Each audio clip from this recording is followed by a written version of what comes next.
Hi guys, I'm Mike and this is F1 Fanatics.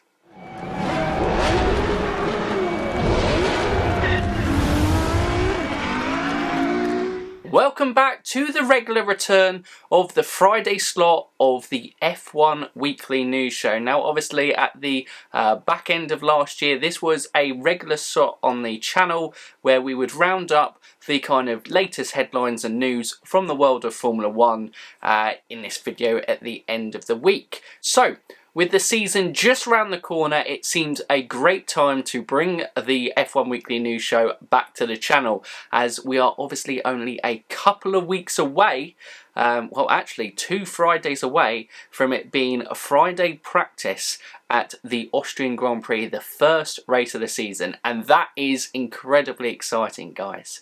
And what's also incredibly exciting for me is the fact that this is the 300th video uploaded to the channel. Now we've been going for less than a year, so that tells you two things.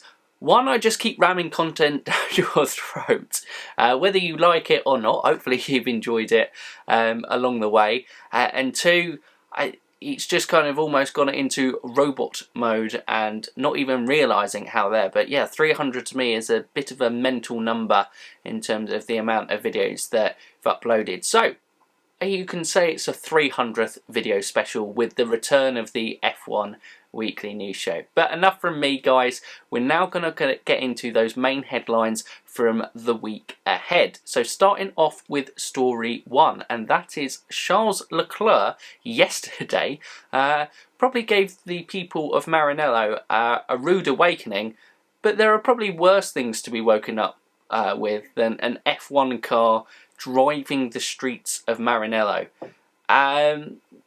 This was pretty cool. Obviously the video circulated on social media yesterday a little bit, and yeah, it was just one of those things that it builds the excitement that F1 is back. And Charles Leclerc has had this rare honour because it doesn't happen very often, and they've had some very big drivers over the years, and it, to me, giving Charles, it also might be because, you know, we've had such a long break and they want to build the excitement for Ferrari, but it all builds again this thing that Ferrari, Charles is their golden boy, and to be given the honour of driving through the you know, streets of Maranello, the home of Ferrari, it's pretty special, and it was something pretty cool. Moving on to story number 2, and this is a very interesting one. Now, obviously the W Series was cancelled for the 2020 season. Jamie Chadwick has secured substantial backing on a route to Formula 1, and she will be competing in the Formula Regional European Championship with one of the top teams there, Prema. We all know, obviously, if you've watched some of the stuff of the feeder series on the channel, that Prema are one of the top teams in junior categories. And it seems a really, you know, if there's one positive from the W Series being cancelled, this opportunity for Jamie Chadwick to go racing in what I think us as fans want to see her do, kind of, you know, she's done well. She did well winning the W Series last year. It's now, how will she compete against her peers stepping up a level? It's going to be fascinating to see. Now, this is important because one of the main obstacles that gets in the way of young drivers progressing all the way up the ladder is the financial backing. And for Jamie Chadwick to secure a substantial amount, it hasn't said how much, but a substantial amount to, you know, help her on her dream to get to F1, it probably takes a weight off her mind that she can just keep progressing and focus on the on-track stuff, which is, at the end of the day, it's what all drivers want to focus on. Whether she is good enough to make it to F1, obviously, you know, it is far too early to say. I know, obviously, there are a lot of people excited, and Jamie, she is talented. There is no doubt about it. But it's going to be interesting to see, yeah, how she continues to progress and develop. But the important thing is she's secured her financial backing to give herself the best opportunity of progressing. Now she's just got to go out there and get the results on track. And yeah, she was aiming for maybe entering F1 in 2023 or 2024. So I guess the next couple of years are going to be very interesting for Jamie Chadwick. Story number 3, focus on another young talent within Formula 1, although on the current grid, and that is George Russell. Now, obviously, the virtual Grand Prix have taken over and kind of replaced the live action that we're seeing. Oh, well, I suppose they are live, but the in real life action during this Corona break. And George Russell was late to the party, but he managed to secure the kind of virtual Formula 1 title. Obviously, Charles Leclerc dominated the early rounds, but then, George Russell basically took over the mantle, and once he got his first win, it was kind of never looking back. He just kept winning and winning and winning, and it was incredibly impressive to see, what might be George Russell kind of leading at the front of the grid. Now, obviously, we have to say this is simulator games. It is the F1 2019. There is some kind of link to the real life world, but obviously this isn't going to be, because George Russell tore it up in the virtual world. When he gets the opportunity, he's not going to tear it up in real life. I personally think that he's a very talented driver, and he will be competing at the sharp end of Formula 1 very soon.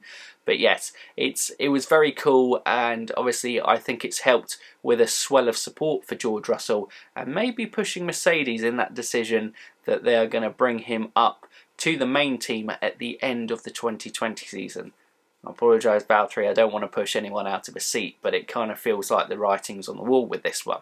Sticking with Mercedes, their engine boss COWELL has stepped down from his position as he kind of looks for a new kind of engineering venture, because essentially he's been the mastermind behind the hybrid engine, which has been the best engine in the hybrid era since 2014. I mean, it has won every single Constructors' Championship and Drivers' Championship since its introduction.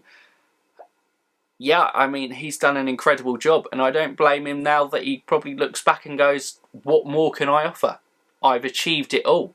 We're the only team in history to kind of win 7 consecutive drivers and constructors title. It's pretty mental to kind of wrap your head around things, what Mercedes have achieved, and COWELL has obviously been a huge part of this. He's handing over and will be involved in kind of the early development up until 2021.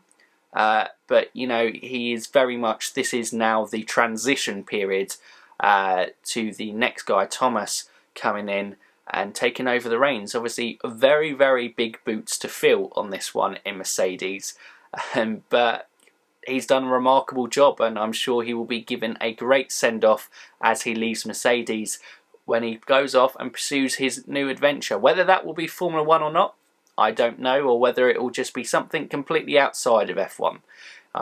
It wouldn't necessarily be to blame that he takes himself out of the pressure cooker environment that is Formula 1 to a more relaxed job now that he's done everything that he needs to kind of prove his brilliance within the sport.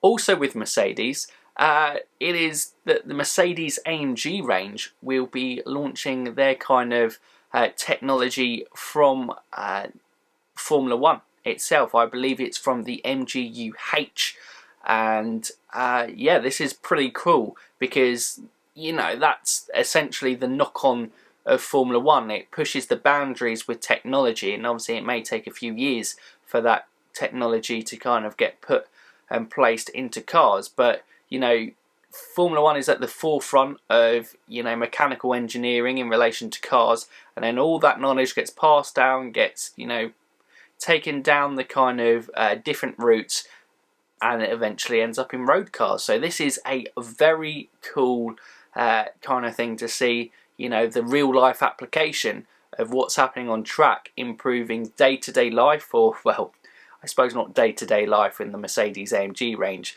but certainly improving the performance of their road cars, albeit very sporty road cars. Now, obviously, this next story is about Japan, Singapore, and Baku being dropped from the F1 2020 calendar. I'm I know this was kind of more last week, but obviously as we haven't had an F1 Weekly News show for a while, it is kind of, you know, rounding up some stories there. So these were the latest 3 races to cancelled, and it was just basically because there wasn't any realistic way to kind of build these, well, include these races on the calendar. With Japan, with their kind of restrictions on international travel into the country, it wasn't feasible to plan a Grand Prix around that. And with the street circuits of Baku and Singapore, you know, obviously this takes a lot of time to construct and to kind of, you know, get the streets ready for that. In the current climate, they can't go about building no street circuit. So if there's no street circuit, there can't be any race. So these were pretty obvious ones to be axed on the calendar. I still think, you know, we're going to end up with probably around about 16 races on the F1 2020 calendar, whether that's maybe even more, but whether that's a few double headers again in the second half of the season like we've got in the first half of the season, that's yet to be seen. But yes, an important one to note in the kind of latest round of cancellations in what will be a very peculiar F1 2020 season, but hopefully a fantastic one. Rounding off with obviously the worrying element of stuff, which is the financial stability of the Formula 1 teams. Now, McLaren have been stated that they are looking to maybe part sell, and if they do go through with this kind of part selling, looking to sell 20 to 30% stake of the company to raise tens of millions of pounds to enable them to kind of compete at the obviously reduced budget cap that has now been, you know, accepted and implemented for the 2020 and subsequent seasons that follow onto that. It's a little bit worrying, I suppose, these teams having to sell stakes in their company, but, well, I think with McLaren it's more just, that's kind of what they've been anyway. There's obviously been the heart of McLaren still having the majority ownership, but they've been selling stakes off to kind of bits and pieces and other people for a while now. This isn't really something too new to McLaren, and it's completely understandable. They're pursuing all different avenues of how they are going to cope financially during this time, which I'm sure all teams are doing. But obviously, you know, we had that news, that special F1 Weekly News show a couple of weeks back about the Williams being put up for sale. You know, this is very much the kind of same sort of thing. It doesn't seem like panic stations. This seems like methodical, well thought out thinking to secure the financial and long-term future of the Formula 1 teams of McLaren and Williams, obviously, in that case as well. Sticking with kind of teams up for sale, one team who is not up or had sold any stakes in the team, and that is Haas. Obviously, rumours and stories had said that Gene Haas had sold a percentage of his stake in the team.